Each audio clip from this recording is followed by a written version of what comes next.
Hi. So for my first question to you is, how has been the whole experience of coming to Harvard? I mean, we saw the great reception you got yesterday at the Kennedy School. Your fans have come from places. I mean, I can't even name how far they've come from. Some people told me that they were traveling for 8 hours just to be here with this snowstorm also. So how's been the whole experience so far? Although I had this kind of overwhelming experience back in our country, but never out of America. Though I had an experience in England. The first time in US, and it was quite an overwhelming experience. But somehow I do my job and never thought of this kind of the kind of law they shower on me. It's quite always it perplexes me as what made them to give me so much of love and that kind of overwhelming emotion. It humbles me. It's quite a humbling experience. Does it also pressurize you somehow? To perform, like you have to No. It doesn't pressurize me. The only thing is, I wish I could be more available to them. When they wanted to, each one of them wanted to come nearer to me, they want to shower their love at a personal level. Somehow, in fact, I would like to extend my love to them. But because of the size of love, that love they shower on me, and it is very difficult to handle for the people around me. I mean, especially the security. So that's the reason why keeping them at a distance, that's what actually hurts me. But I don't have a choice. You attended some of the panels and heard some of the keynote speakers as well. Any key takeaways from some of the panels or the speakers? So especially for me, Subramanian Kalki, the transgender issue, always it's a very painful thing for me. Especially that kind of transgender, we are all accidental by I said, by our skin color, everything is an accident. It's as a randomness. So for them, they caught in between, and the kind of suffering they go through, always I empathize with them. And I think it's very painful how society treats them. It really hurts me. And when I heard that yesterday, I felt first time as a party, maybe the governments are doing it, it's not that no one is doing it, but at the next level, I would like to, normally we have a wing for a women wing, we have a men's wing, but first time I felt after hearing to Kalki Subramanian, I think to address their transgender woes, I think we should have a wing for transgenders. I don't know whether the rest of the parties had created or not. Definitely in future for gender from the Janasena party, I would like to create a transgender wing to address their issues. Sure. And I mean, I want to take back to the things in Indian Parliament. Mr. Shashi Tharoor has been advocating for LGBT rights. He's also brought about bills. It's a fundamental right, but we still, their rights are not guaranteed in our country. So how do you feel about that? Sexual preference, for me, it is an individual choice. Yes. But the problem is, because we also have to understand the mindset of the majority. At the same time, majority, what they express might not be right, but as we being a minority, how much we're going to go against them, sometimes it is a bit difficult to fight or to go against them. What I feel is one thing in the LGBT rights problem is, if it is someone's sexual preference, let it be. And why do you look for the acceptance of a society?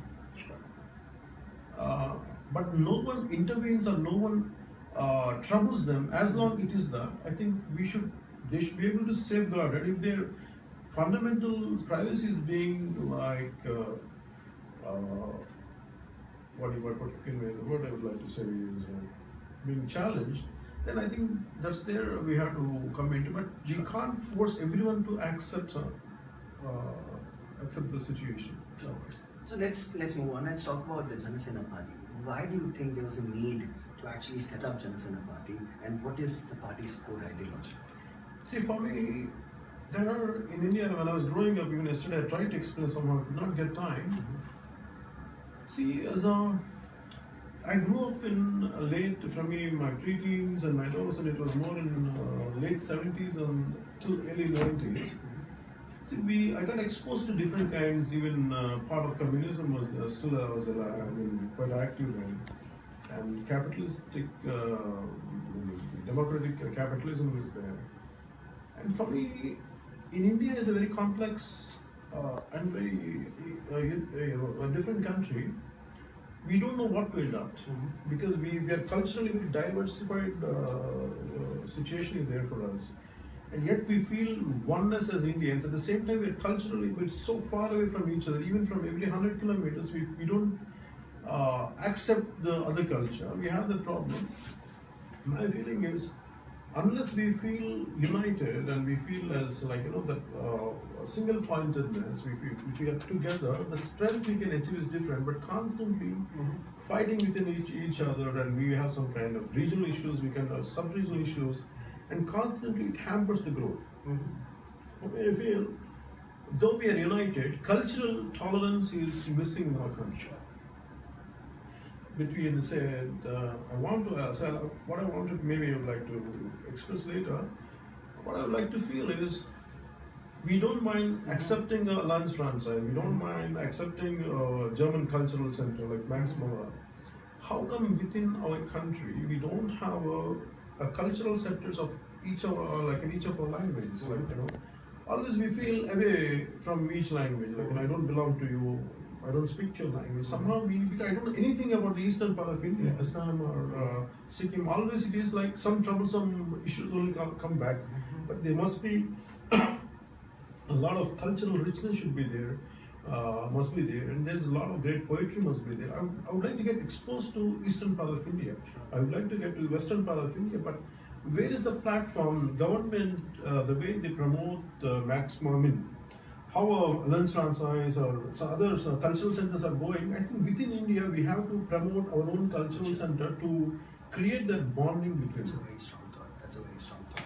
And do you think your fan base as a movie star will translate into votes going forward for the party? Since you have such a strong ideology that can only, you can only implement that once you're in power. So do you think you can use your fan base as a force to drive these change? For me, that's a challenge. Yeah. I can't be overconfident. At the same time, I cannot say they will never turn into, no, they will not, provided it is a constant effort from my side, and which will take time. I don't know, as I said, when I entered into politics, I said I'm going to work for the nation for 25 years. So I'm not in a hurry, and at the same time, I want to be consistent. I want to keep on pushing it, and I want to first mold. I want to take the ideology I believe in slowly and step by step. Sure. My next question is, you have so much similarities. As I speak to you, so much similarities in what I call the new center emerging in India, which is the Aam Aadmi Party. Ideology strikes a chord with them. Don't you think a party strong in North India, like Aam Aadmi Party, and your presence in Southern India can together be a joint force? And we should. I feel. I say what I look at is the problem after Gandhiji, after Vinoba Bhave, after Jayaprakash Loknaik, Jayaprakash Narayan. See, the problem is in each of our state, if suppose northern leadership truly they identify South as part of India, but really they don't know at a personal level. See, the Gandhiji had extensively traveled all over India to understand his own people. Sure. In the same way, for me, my advantage about northern India, rest of India, is me being an actor. Somehow I had, maybe I have a passion for to understand culture, inherently is there, not because of politics. So the way I bond with people of different regions and religions is comfortable. For me, in the same way, I expect keeping the ideological part away. I want the northern leadership to connect to South India, sure, which is truly missing. Sure. Though they have love, they want everything to good, but still I want them to connect personally. Even because people will open up. So we can't rule out an alliance with the Aam Aadmi Party going forward? I don't mind actually. Okay. I don't mind. Which is very heartening to because I personally feel like-minded people should come together. Sure. Sure. And will you personally, contest elections in 2019? Yes, I would like. Okay. And that means that you will take away time from your acting career and contribute more time towards Yeah, public that's service. absolutely. That's That's what I'm trying. That's great. That's really happy to know again. And what do you think about the current political climate in India with a right-wing nationalist government in power and demonetization happening? Elections are due in 5 major states as we talk. They're happening in India. So what is your assessment of the political climate in India? For me, you see, the problem is when, including myself, I supported Sri Narendra Modi, Honorable Prime Minister. We had seen him as though he came from the right wing, but people had seen him, the entire country had seen him, wanted a strong leadership who could inspire. Sure. We don't, because we are done with politicians, we need leaders who could inspire people to be who can be guided. So that's how I had supported Sri Modi ji. But the way things are, because I want people should be prepared. Any kind of changes are creating. I think first they have to communicate. Otherwise, for me, because I had seen the suffering in demonetization, it was quite painful for me. Maybe the intent was right, but the way they had approached the whole issue, it was quite disheartening. Sure. So, just one final comment. All of us have worked together for this conference. What is your message for the organizers and in general? You also interacted with Professor Steve Jarding. You met faculty Henry Lee as well. What has been your assessment of the environment in Kennedy School, and what's your message for all of us? For me, Harvard is quite an inspirational experience. Sure. And what is most beautiful thing is being here, the student community from India, I could see their earnest thing to give something back to our country. We want, actually, it's such a great platform to make the world understand what India is all about, what are its advantages and disadvantages, where it has to be corrected. There is so much of dialogue and the kind of people we are interacting. I think world will get a better exposure, will get a better experience, and we'll have a better idea. The world will have a great opening to interact with India on what basis. So this would be a nice platform, everyone to understand about India. Because not that everyone gets a chance go back to India and study, but this is a nice showcase. And I have to truly appreciate the Harvard students for creating this India conference. It is truly inspiring and amazing experience for me. I should thank you. Thank you so much for your time, and thank you so much for coming to Harvard India Conference. It was a pleasure having you here, sir. Thank you, Mr. Thank you.